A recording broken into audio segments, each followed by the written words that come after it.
when we first started this podcast, I hadn't really seen much success in business yet. I hadn't seen a lot of professionals. I did okay. I was doing okay. Yeah. But I was still early in my journey in real estate. So I hadn't really seen that success yet. And so I'd always ask guests, and I remember asking you specifically, dude, what was that like when you walked in when you finally got that call, your dream that you'd worked on so many years was finally attained of making it to the NFL. And for some reason, when I would ask that question, I just thought, okay, they're going to unlock what it is that I've been missing out by their answer. Yeah.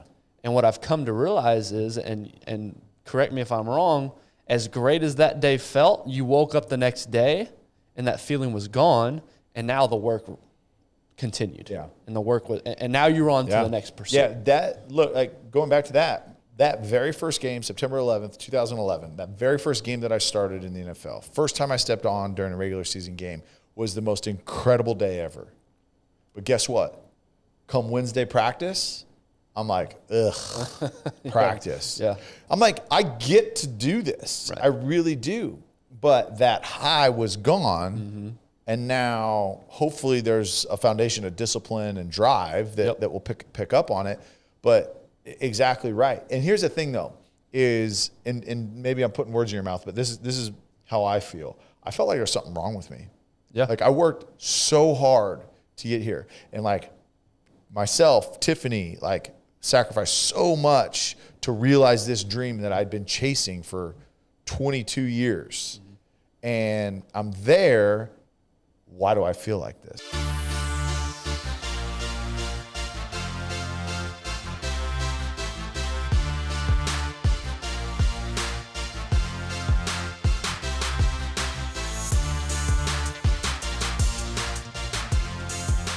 Look down. What you see when you look down are things within your reach, things you can control right now, things you can move and manipulate with no planning, effort, or thought. Now look up. Unlike what you see when we look down, the realm of up shows us things that we have to think about and work for in order to get. In your brain, the down world is managed by a handful of chemicals, neurotransmitters they're called, that let you experience satisfaction, joy, and enjoy whatever you have in the here and now. But when you turn your attention to the world of up, your brain relies on a different chemical, a single molecule that not only allows you to move beyond the realm of what's at your fingertips, but also motivates you to pursue, to control, and to possess the world beyond your immediate grasp. It drives you to seek out those things that are far away, both physical things and things you cannot see, such as knowledge, love, and power. Those down chemicals, call them the here and nows, allow you to experience what's in front of you. They enable you to savor and enjoy, or perhaps to fight or run away right now. The up chemical is different. It makes you desire what you don't have and drives you to seek new things.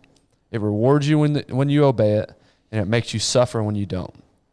It is the source of creativity and, further along the spectrum, madness. It is the key to addiction and the path to recovery. It is the bit of biology that makes an ambitious executive sacrifice everything in pursuit of success, that makes successful actors and entrepreneurs and artists keep working long after they have all the money and fame they have ever dreamed of, and that makes a satisfied husband or wife risk everything for the thrill of someone else. It is a source of the undeniable itch that drives scientists to find explanations and philosophers to find order, reason, and meaning.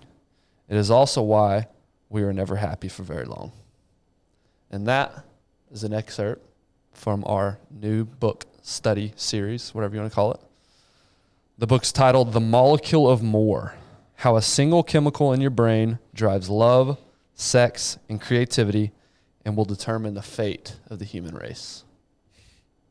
Pretty powerful. Mm-hmm. What'd you think of that little intro? It's on point. I mean, the fact that it's a single molecule in our brain that can drive us to be great or can drive us to ultimate destruction. That's right. That's right. And that molecule we're talking about is dopamine, which has gotten a lot of attention recently. And like I said, this book, The Molecule of More, is a fascinating study on how this single molecule can do all those things that we described a second ago. And so in this series, and why we wanted to talk about this is just, we talk about I'll be happy when, or, why things don't feel as good as we think they're going to feel. And it really all comes down to, as this book talks about, this molecule, dopamine. And so in this series, we're going to learn why love fades over time, why the pursuit of something is more exciting than the actual attainment.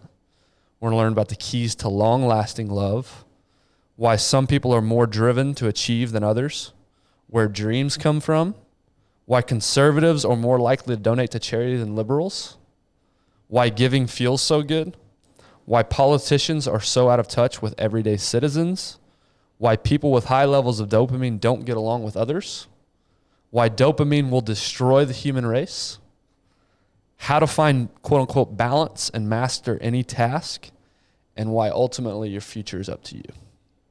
It's a lot. That's a lot. It's a lot to cover. We're going to learn all that.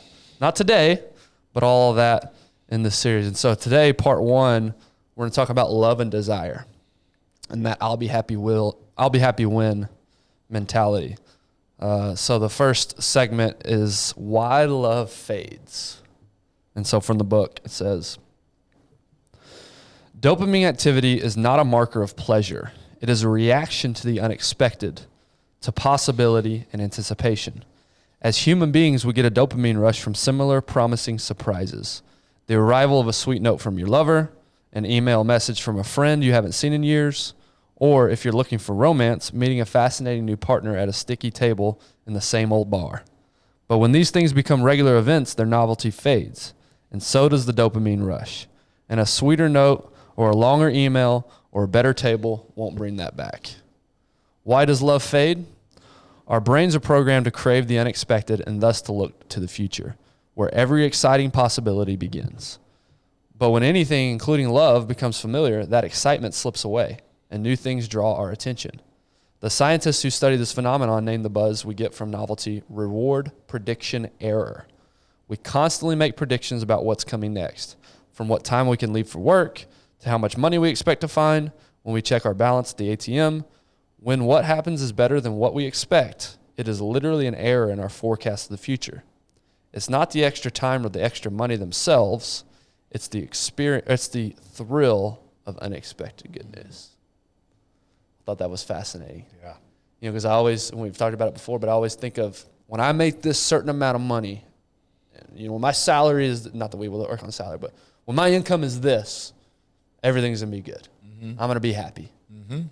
And you get there and you realize, well, damn, that didn't feel as good as I thought it was going to feel. Mm-hmm.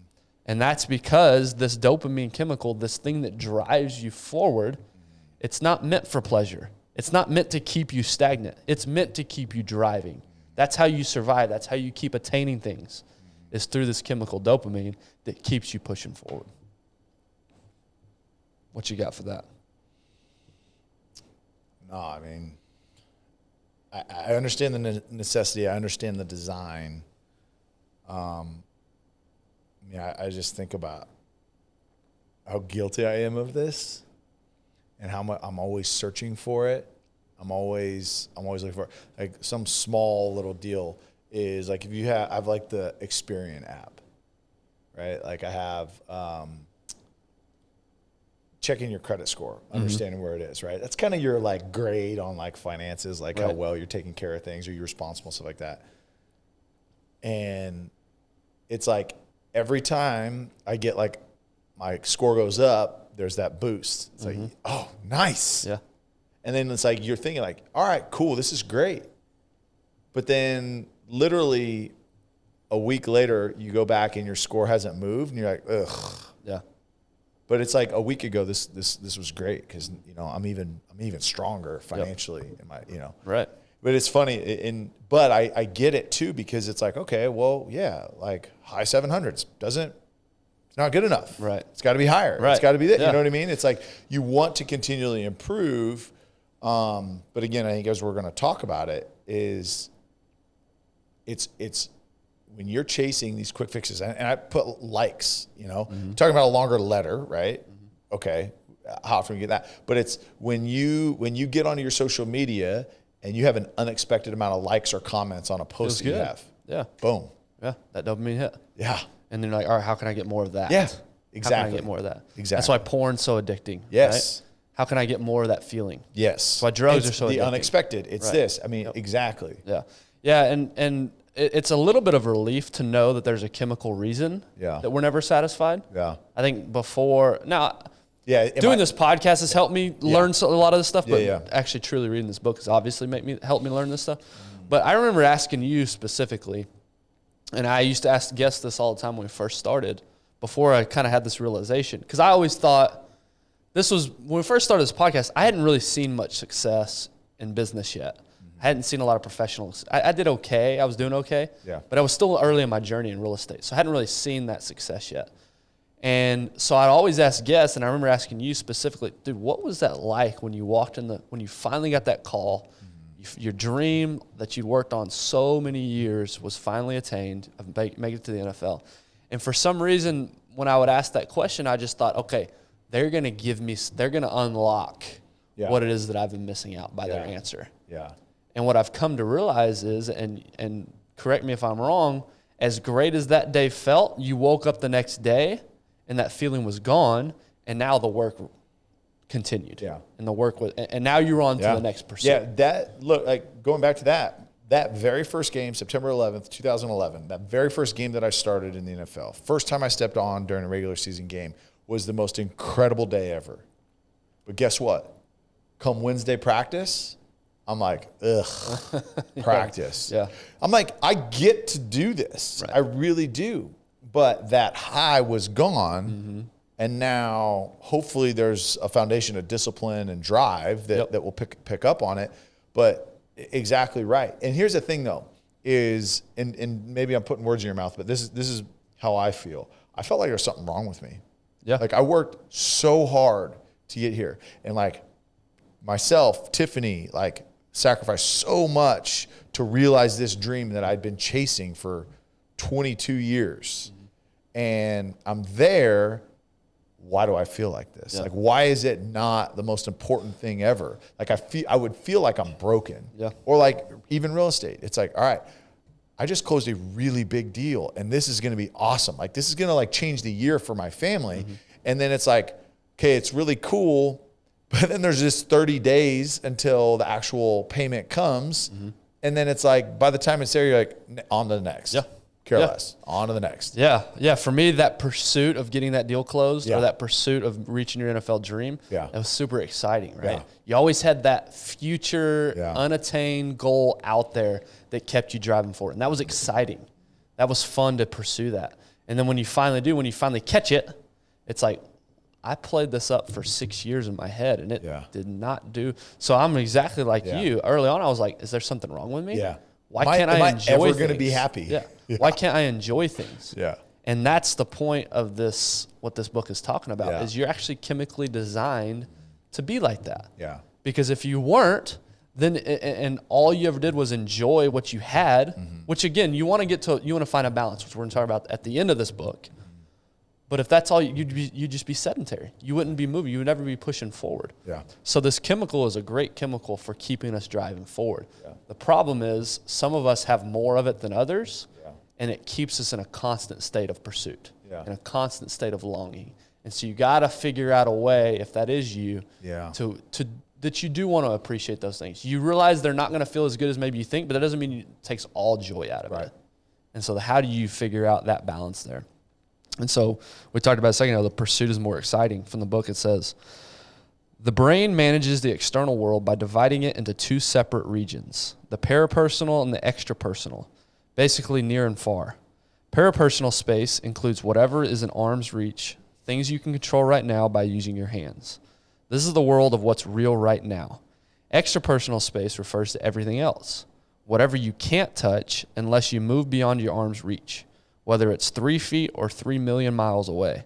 This is the realm of possibility. When you look down, look into the parapersonal space, and for that, the brain is controlled by a host of chemicals concerned with experience in the here and now. But when the brain is engaged with extrapersonal space, one chemical exercises more control than all the others. The chemical associated with anticipation and possibility, dopamine. Things in distance that we don't have yet, cannot be used or consumed, only desired. Dopamine has a very specific job, maximizing resources that will be available to us in the future, the pursuit of better things. Anticipating a raise activates future-oriented dopamine, and it feels very different from the here and now experience of receiving the larger paycheck for the second or third time. And finding love takes a different set of skills than making love stay. Love must shift from an extrapersonal space to a parapersonal one, from pursuit to possession, from something we anticipate to something we have to take care of. These are vastly different skills, which is why over time, the nature of love has to change, and why for so many people, love fades away at the end of dopamine thrill we call romance. Almost done here. The novelty that triggers dopamine doesn't go on forever. When it comes to love, the loss of passionate romance will always happen eventually, and then comes a choice. We can transition to a love that's fed by day-to-day appreciation of that other person in the here and now, or we can end the relationship and go on in search of another roller coaster ride. Love that lasts shifts the emphasis from anticipation to experience, from the fantasy of anything being possible to engagement with reality and all its imperfections. The transition is difficult, and when the world presents an easy way out of a difficult task, we take it. That's why when dopamine firing of early romance ends, many relationships end too. Mm-hmm. Thought that was fascinating. No, it's on point. We have, let's just talk about relationships, and we've glorified the pursuit, right? We've glorified, well, let me take that back. There was a period where we glorified it. I think the pursuit is much, much less today because it's so easy, right? As you get on an app, you meet up, and now you go right to the final goal. But that's why you see so many relationships turning over. Yep. That's why you see people not committing, because it's like, okay, there's the endorphins that are the dopamine that comes from getting on the app, scrolling through, finding the best looking girl. I'm talking from a male's perspective. Right. Best looking girl, boom. Okay, now I'm waiting. Is she going to respond? Are we going to actually go meet up? I think that's how these apps work, by the way. Are we going to go meet up? Okay, and then I get there, and then now, boom, I get the result that I want, and it's not what I think it is, because the anticipation was all just waiting for her to respond and agree to going to meet up, whatever it is, right? And then you again, if there's kids listening, sorry, but you go to hook up, and then there's really nothing behind it, right? And that's what it's talking about. Tiffany and I, so my history is I had a girlfriend most of college, had some breaks, but I was not proud of really kind of how my journey with young women, right? And so when Tiffany and I first started dating, the very, very first phone call, she asked me two questions that were like, one question, one statement. One was, "Are you circumcised?" And I'm like, "What?" Huh? And then two was, "I am," but if those of you were wondering, I didn't just breeze by it. But then two was, you've told that story before, but you never confirmed or one way or the other. There's a really long cliffhanger. But is the second was, she says, "Just so you know, I'm not sleeping with you." And for me at the time, and obviously I didn't think through this much, but for me, it wasn't a chase. It wasn't like, "Oh, okay, cool, I'm going to chase it." But for me, it was, okay, I've been looking and waiting for God to send me someone that I could pursue, get to know, that I could take out of it, and that's the bonus at the end. That it was worth it. That I was drawn to that person enough from the start to say, "I don't care. I just want to be around you." And so that chase for sexual pursuits or conquering or whatever you want to call it, that was taken off the board. And so there was a foundational you were forced into the here and now. Yes. Chemicals. It was like, okay, look, now I've got to get to know you. Yeah. And I've got to really dig down deeper. And it wasn't just a dopamine hit. Yeah. with us. And so again, that's why we see so much turnover. That's why we see so much unfaithfulness, is because we're so used to, okay, hey, I just get what I want when I want it. And now the second that either it's not exciting or I don't get what I want, on the next thing, then I'm going to go turn to another person or porn or whatever. And we see that in marriages. We see that in dating. We see that all across the board.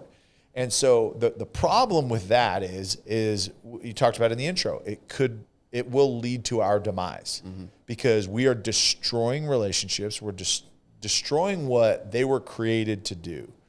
And unfortunately, people are missing out on the best parts of relationships, like the mundane, boring stuff. Like if you really dig into that and you choose to be intentional and pursue your significant other, I'm telling you, it is so much better than this like dopamine hit of a dating phase. Yeah. Yeah, no, you're absolutely. And what are our young men struggling with now more than ever, because it's so accessible, is pornography addiction. And speaking specifically for love in this topic, is when we were kids, when our parents were kids, you actually had to go to the store. You had that awkward interaction. You had to pick up the magazine. You had to pay for it or steal it, whatever you did. But there was a lot more effort involved into getting that dopamine hit. Yeah. Now it's simply log onto my computer, and that pursuit, not even a computer, your phone, that pursuit, that excitement that used to take place by pursuing an actual human being. Yeah. Now I can replace all that effort by just logging onto my computer. Well, and that's why it's dangerous, or that's why it's not optimal and not ideal, is because we're replacing these long-lasting dopamine hits that can turn into the here and now, that can turn into long-lasting. We're replacing it with cheap hits of dopamine. Yeah. Well, and think about it, right? Here's the really dangerous part about that. And I know we're kind of going on a little tangent, but this dopamine chase that porn gives us is, again, looking for the unexpected. Okay? So when the ordinary, or when the exciting becomes ordinary, what do? You look for something more. That's right. And then you look for something more. That's right. And then you look for something more. And then the next thing you know is, sorry, we were just at a conference this last week, and International Justice Mission, who we've talked about, they put out a video, and honestly, it wrecked everybody there. But it was just about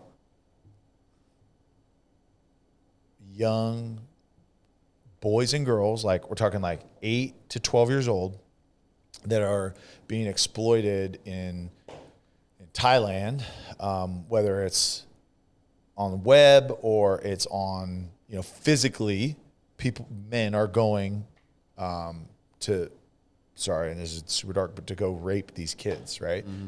But again, that is where, when we have these conversations like, oh, we're overprotective parents, and it's the same today as it was back when we were kids. We just know more because technology tells us more. I would argue, no, we're not the same. I think our minds are more distorted because this dopamine is driving us to places that we have not been. Like you said, you had to go get a magazine, or you had to go to a video store. There was all these things. It was like there were all these barriers to get to these points. And now it's so accessible, and it just progresses and progresses and progresses. Like I've had conversations, my wife and I have had conversations with guys that are like, it's so normalized. It's so normalized. And it's like, if a guy says that he doesn't do it, he's lying. Mm-hmm. Like that's in your mind, that every single man does it. Like I know that a lot of guys do. And a lot of women do, surprisingly. Yeah, but like more than you think. A lot of guys do. But like, you guys, it is so dangerous. It is so dangerous. Just working in the sex trafficking industry and like helping and serving in the nonprofit space, like just eyes have opened up. Yeah. And it is a very, very dangerous addiction that is driven by this chemical dopamine. Yeah, and that's how the combination of dopamine and technology have ruined, are ruining love and romance. Mm-hmm. Think about how it's ruining friendships and relationships. Meaning, again, 20, 30 years ago, to make friends, you had to go meet people physically. You had to go to interaction. You had to go to community events. You had to go to church. You had to go to school. You had to meet people. That dopamine drove you to actual in-person meeting places. Yeah. Now with technology, that dopamine's driving us to online connection. Getting likes on my Instagram. Yeah. Going in some sort of weird chat room. Now I'm able to sit on my phone. I never have to interact in person with anybody because I'm getting that same feeling. Yeah. It's not as good of a feeling, but I'm getting that same feeling through my phone. Yep. And so now that's hurting relationships and friendships. Think about teenagers now and their networking skills one day. I hate networking more than anybody, but it's a skill I had to learn because I had to go out and put myself out there and be in those uncomfortable situations. Now I'm able to, if I want, I'm able to connect, quote unquote, with people on LinkedIn. I don't even have to go out and meet anybody anymore. But think about what this is doing to us. Like, it's literally making us into people that we're not, just so that we can get this hit of dopamine from social media. Like, we're doing things that are not us. Right. We're wearing things that are not us. We're buying things that are not us. We're doing all of these things so that, and again, it's super cliche, but like to get the approval of people who don't even care about. Yeah. So it's like it's driving us to be something that we're not. And I just think about how much time as a culture we have wasted trying to chase this thrill that dopamine is driving to get approval from people that we don't even care about, don't even know. That's right. Yeah, so we think about true authenticity. Yeah. And there's so many different things that I want to teach my kids, but authenticity is one of them. And that's why true authenticity is so attractive now, because in a world where you're right, where I'm doing things merely for the clout, merely for the like and the approval of strangers online. Where now when we find somebody who's truly themselves, that's why Joe Rogan the last 2 years he had millions and millions of listeners before. It's doubled now because he's truly being who he is. And that's so attractive. It's two people having a conversation. They're just being them. And that's what's attractive to us now is that true authenticity. That's right. So how do we, chemically speaking, what are the keys to long-lasting love? All right, I want to take a quick minute to talk about our partner, Choctaw Casino and Resort. We are really, really humbled and grateful to be a partner for them. If you've listened to this show for any amount of time, you've heard how great the resort is there, how great the casino is, the new expansion. They've doubled in size, 3,000 new slots. They've got unbelievable sports bar. They've got unbelievable restaurants, unbelievable movie theaters, arcades for kids. It is endless, the things that they've not only improved but added. But it's just the experience that they provide is second to none. Choctaw Nation has done an incredible job with the community, with philanthropy, with support. They have just done incredible things. So we are extremely humbled and grateful to partner with Choctaw Casino and Resort. Make sure, I know you know it, it's just a short drive up 75. Go check them out. And now back to the episode. And so the book talks about, it says, to enjoy the things we have as opposed to the things that are only possible, our brains must transition from future-oriented dopamine to present-oriented chemicals, a collection of neurotransmitters we call the here and now molecules, or the H&Ns. They include serotonin, oxytocin, endorphins, and a class of chemicals called the endocannabinoids. As opposed to the pleasure of anticipation via dopamine, these chemicals give us pleasure from sensation and emotion. H&N companion love is characterized by deep and enduring satisfaction with the present reality and an aversion to change, at least with regard to one's relationship with one's partner. It's not easy to say farewell to the dopaminergic thrill of a new partner and passionate longing, but the ability to do so is a sign of maturity and a step towards long-lasting happiness. Think of a man who plans a vacation to Rome. He spends weeks scheduling each day, making sure he'll be able to visit all the museums and landmarks he's heard about. But when he stands among the most beautiful artwork ever created, he thinks about how he's going to get to the restaurant where he has reservations for dinner. He's not ungrateful to see the masterpiece of Michelangelo. It's just that his personality is primarily dopaminergic. He enjoys anticipation and planning more than doing. Lovers experience the same disconnect between anticipation and experience. The early part, passionate love, is dopaminergic, exhilarating, idealized, curious, future-looking. The later part, companion love, is H&N focused, satisfying, peaceful, and experienced through bodily senses and emotions. Almost done. We can live without companion love, but the majority of us arrange a good portion of our lives around trying to find it and keep it. The H&Ns give us the ability to do that. They allow us to find satisfaction in what our senses deliver, what is right in front of us. and what we can experience without the nagging sense that we need something more. That example he used about the guy in Rome couldn't describe me any better. Yep. And it's something that's a constant fight in my mind. I'm always looking for the next thing. I'm never truly satisfied with the current present moment that I'm in. And yes, maybe I was born with more of the chemical dopamine than the next person. But to me, that sounds very much like something that I can work on, that actually is in my control. Yeah, maybe the desire will still be there, but that's why meditation's key. That's why appreciating the present moment is key. These are things that you can actually practice, because I am that guy in Rome. Yeah. I am constantly thinking about, hey, this is great, but guess what we get to do next? Yeah. What's the anticipation? And if you're constantly living that way, and I've been very guilty of this, it takes a lot of the joy out of the present. Yeah.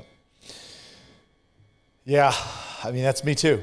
It's literally, on a Disney trip with family, and come 3:00 in the afternoon, instead of like being present and like joining in on the joy that your kids have, I'm just thinking about, all right, dinner, or going back to the room. Right. Yeah, or it's I'm like right there. Missing out on all of the great experiences, and going back to love too, with a spouse. Mentioned, we try to hold on to it because we want that consistent. We just want it there so we can hold on to it. But here's the thing, though. I think intentionality with your significant other, coupled with selflessness, is something. If you're looking for that dopamine hit, doesn't mean it has to go away. We had a couple that she described it as this. She said, "Hey, women are oh my gosh, She blanked. Yeah, I just blanked on it. What do they call where you your dopamine the slow cooker, the Traeger? No, like the crock pot. Crock pot. Yeah. Women are crock pots. Okay. Tell me more. Women are crock pots.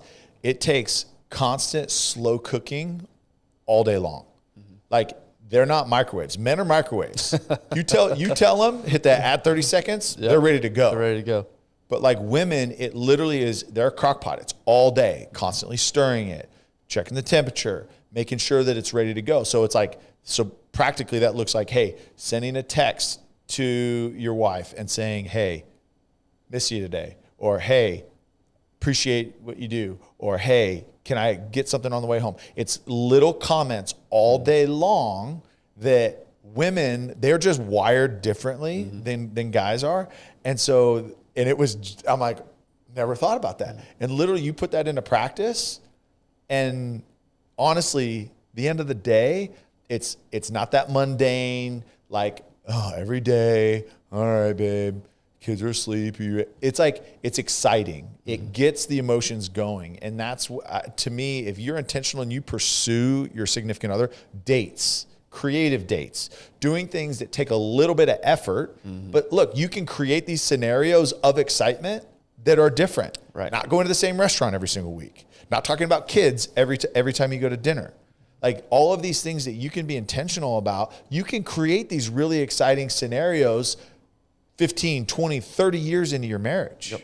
And all those are driven by that they're talking about, the here and now chemicals. Yeah. Yes, your dopamine is firing to get you to plan that exciting date, but you're living more here and now and have that constant pursuit. 100%. And I think too, if you ever just like, there's two things that I'll catch myself to be like, realize the here and now. And a lot of times it's at dinner, because like my kids they're always asking questions and we're having conversations. But then I'm also literally always thinking about what's next. Okay, hey, I've got to go get this. I got to go finish this. Or I got to go, before we get the kids to bed, I got to get this done. Or I got to do that.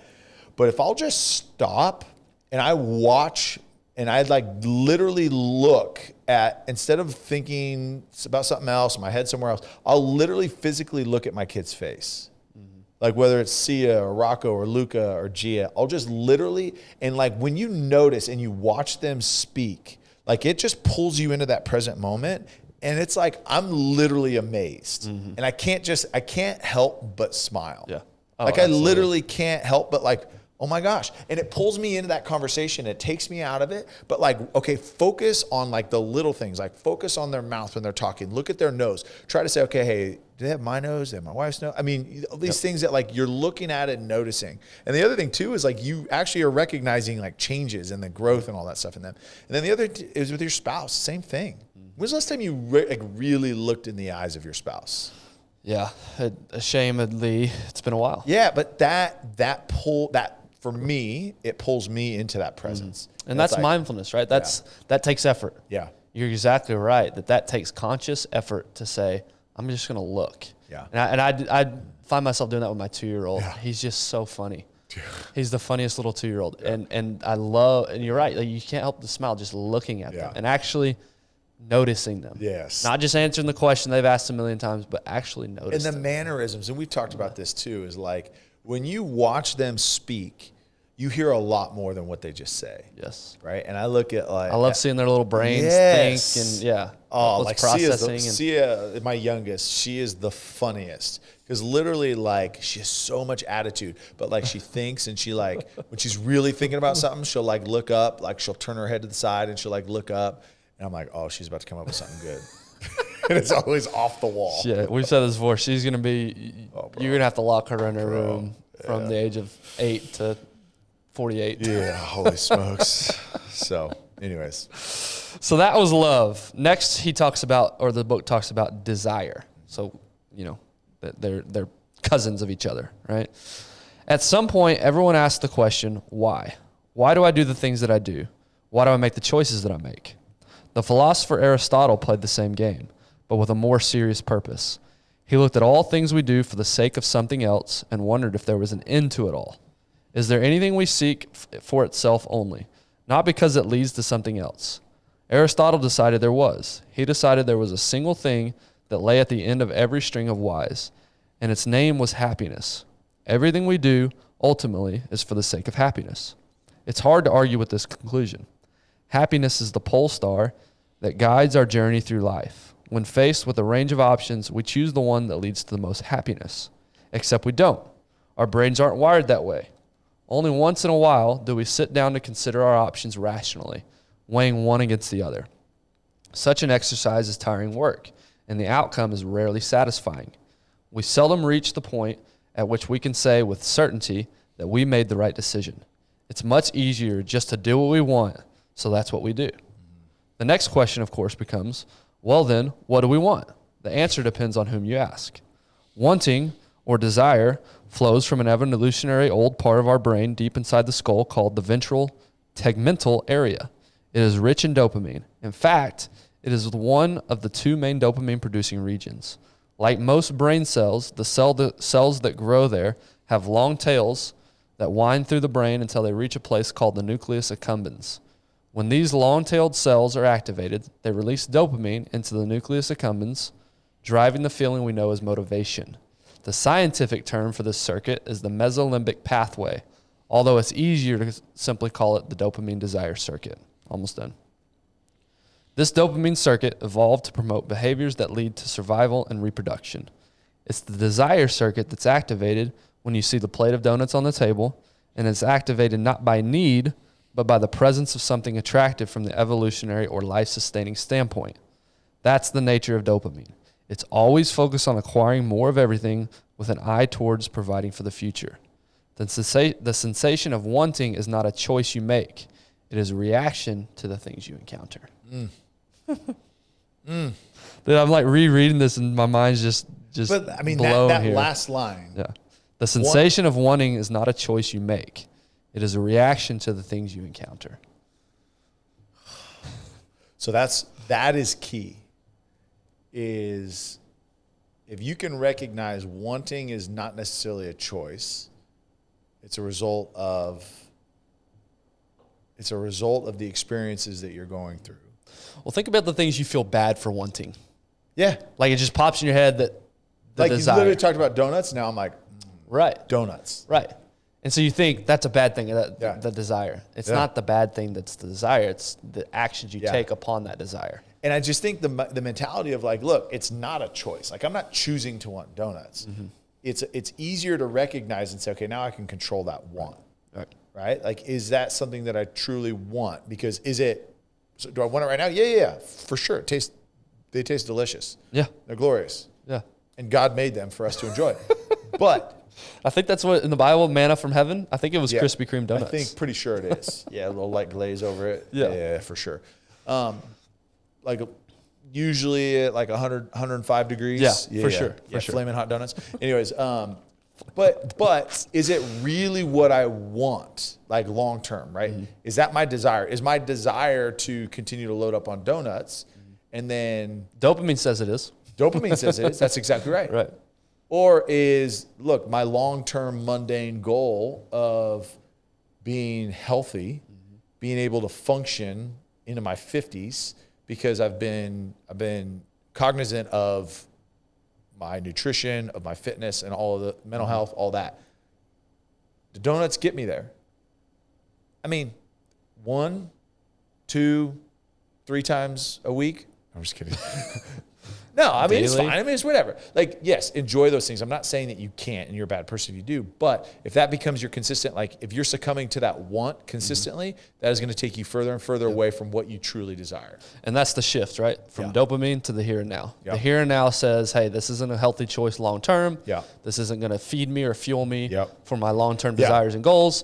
It's but not the even going to feed and fuel me. I mean, it's legitimately for the next 2 hours. Right. Because I'm going to be hungry, and then I'm and guess that dopamine's going to lie to you. It's going to say, "Hey, you want that donut? That donut's going to give you everything you ever wanted. So much better. You're going to feel so much better. It's going to satisfy your hunger. Yeah. And then as soon as you eat it, dopamine's like, "Screw you, bro. I'm out on the next thing." Deuces. Got him. Dopamine's a tricky little bastard. Yeah. So wanting versus liking. This is an interesting segment. The transition from excitement to enjoyment can be challenging. Think of a buyer's remorse, the sense of regret that occurs after making a big purchase. In fact, it's an example of a desire circuit breaking its promise. It told you that if you bought that expensive car, you'd be overcome with joy and your life would never be the same. Except once you become its owner, those feelings were neither as intense nor as long-lasting as you had hoped.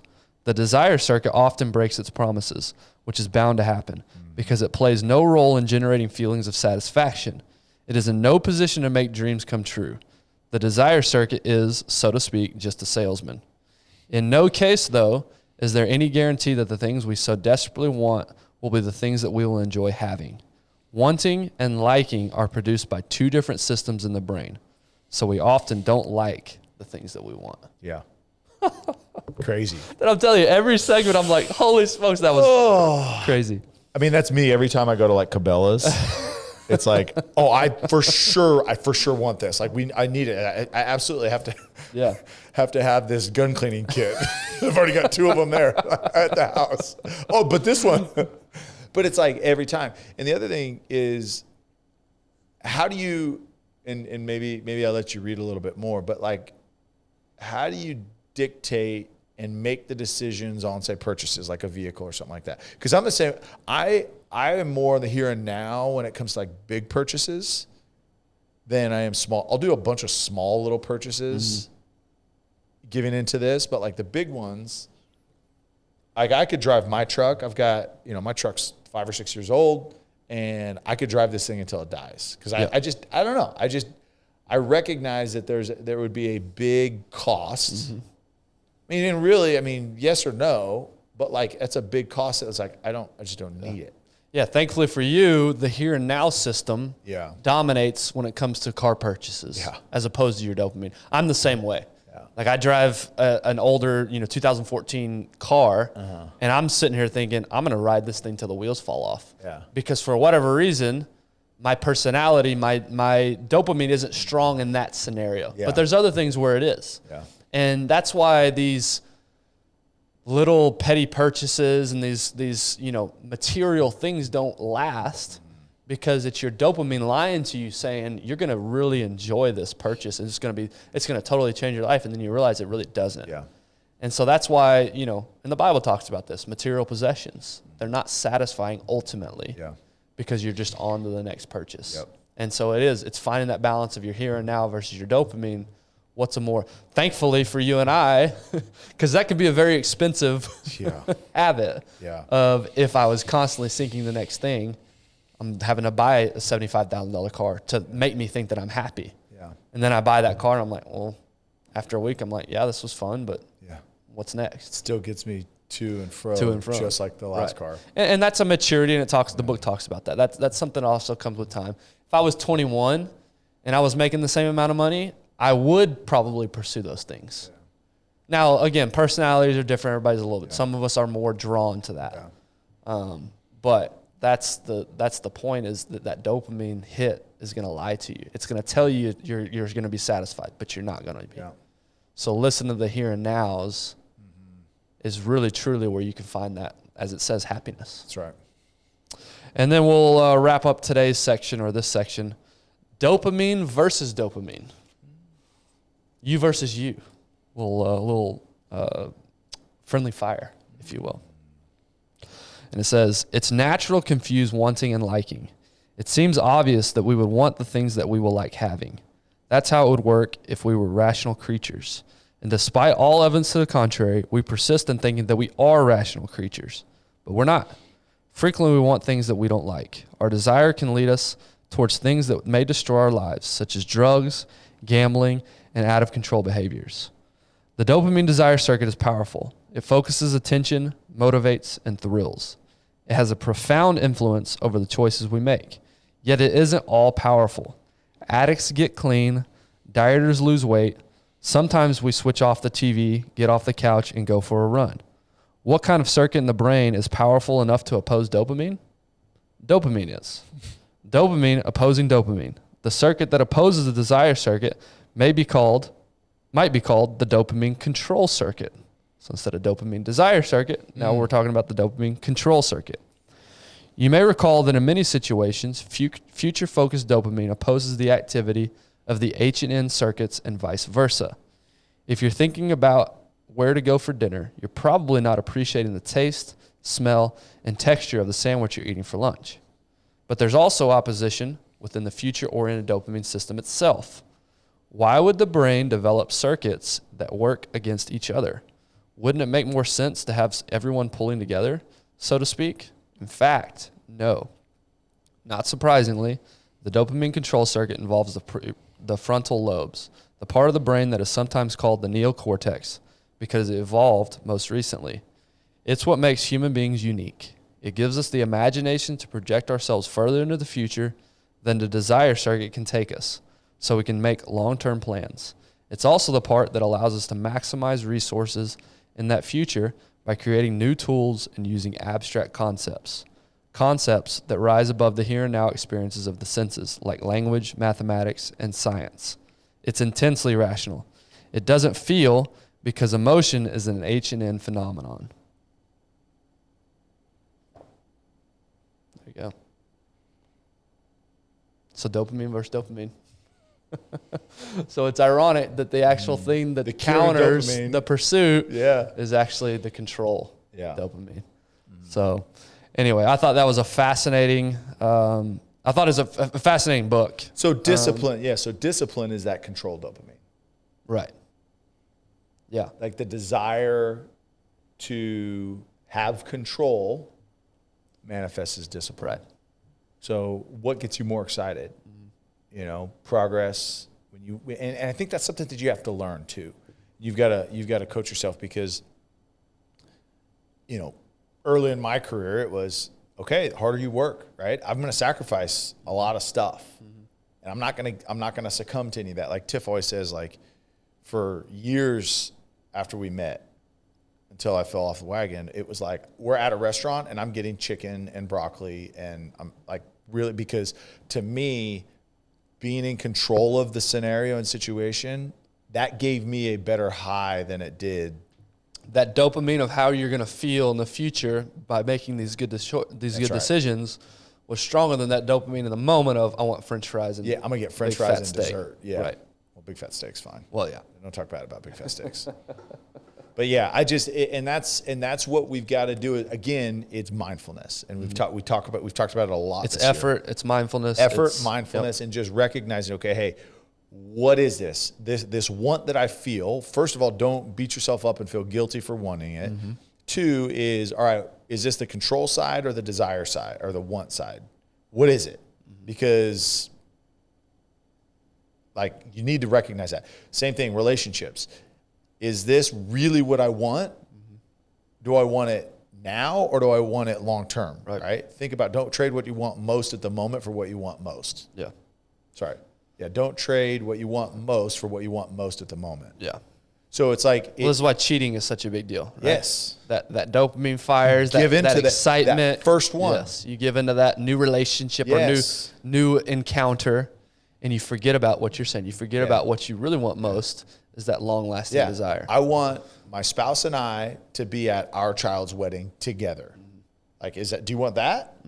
Or do you want to potentially have a broken family? Right.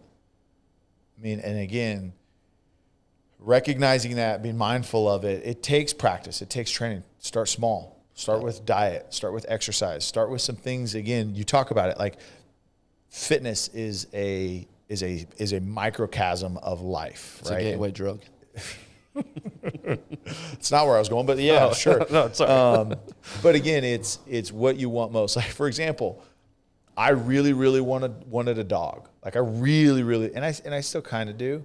So I was like, all right, I'm going to get a gateway. So you dog. had 4 kids instead. Yeah, well, this was after, right? What kind of idiot? But I got a little gateway dog. It's kind of a little rat. It's 4.5 pounds. Gateway dog. I got a gateway dog. It's like, all right, I'm going to do this. This thing stays inside. It's like a stuffed animal. And then now, after this, I'm going to move on to a big dog that I can take hunting with me and ride in the back of my truck and the whole deal, right? And then I realized I'm not sure that I really want a big dog. This little rat drives me crazy. So it's one of those things, but you've just got to recognize it and you've got to see, okay, hey, like for me, I really, really, really have a want to go ranch. Yep. That's what I really want to do. And call me for reference. I wanted to do this before Yellowstone came out, so let's just be very clear. But it intensified a whole lot when Yellowstone came out. For sure. But it's like, do I really want it? Like, do I really want, when I get there, the whole thing that we talked about, am I going to love 5 a.m. every day out working? Am I going to love doing those things? Am I going to love working 7 days a week because there's so much required on the ranch? Like, is that really what I want? Or do I just like the idea of it? Well, it's like the episode. Yeah, it's like what we talked about yesterday. Shifting your goals from purely aesthetic focused to performance focused. Yeah. That aesthetic goal, again, nothing wrong with it. But just understand even if you, let's say everything goes perfectly, you do attain that goal in 6 months, and you lost that 15 pounds year after. That's awesome. You're going to love that. Yeah. And yes, it will have ramifications to your everyday life. Yeah. But that feeling that you're chasing, that you think is going to solve everything after that 15 pounds are gone, it's very fleeting. Yep. It's going to be gone just like that. Yep. And so the more optimal focus, the here and now focus would be, I want to perform better because that's something that's going to translate to my everyday life. Sustainability, yep. So that desire dopamine of constantly chasing that weight loss can be replaced by the control dopamine, which says, I want to perform better. Yeah. I don't want to be in pain. Yeah. I want to be able to pick up my kids.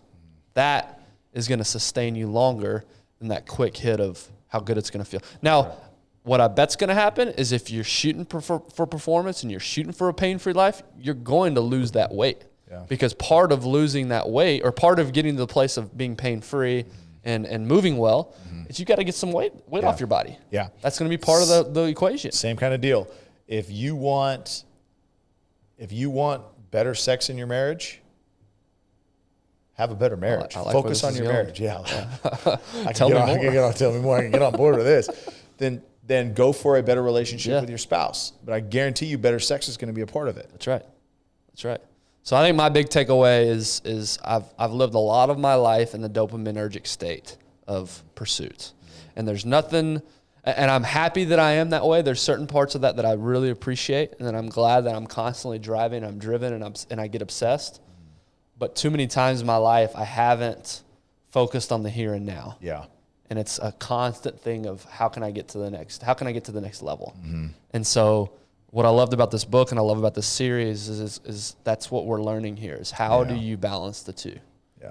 When we talk about balance and how it might be a pipe dream, but there's a way to manage the two. Yeah. And so that was my biggest takeaway from this section. So hopefully you guys enjoyed that. This book is fascinating. Again, it's called The Molecule of More, How a Single Chemical in Your Brain Drives Love, Sex, and Creativity and Will Determine the Fate of the Human Race. So if you want to get a copy, just go to Google and type in The Molecule of More, or Amazon. It'll pop right up. It's written by Amazon, Daniel. that's a bookstore, isn't it? Yes. Amazon, yeah. It's Daniel Lieberman and Michael Long are the authors here. So very, very fascinating book. Hopefully you guys enjoyed that. If you did, whatever platform you listen on, if it's the Apple platform specifically, leave us a 5-star review and a comment. That would be really, really help us reach more people, really, really help us out. Also follow us at one.shot.pod on Instagram, our YouTube channel, One Shot Podcast. Any other closing thoughts from you, Ty? I'm going to let them marinate. say it, because they say it best. I know when I can add value. I can't add value right now. Awesome. Hopefully you guys have a great rest of the day, a great rest of the week. Saturday suffering. Come on. The next time you see us, we're going to be better men. Yeah. More hardened men. Mm-hmm. We're going for control. We're going for control. That's right. And if you don't know what we're talking about, listen to yesterday's episode and join us in the future for future Saturday suffering. Yep. All right, guys. Appreciate you. Have a good rest of the week.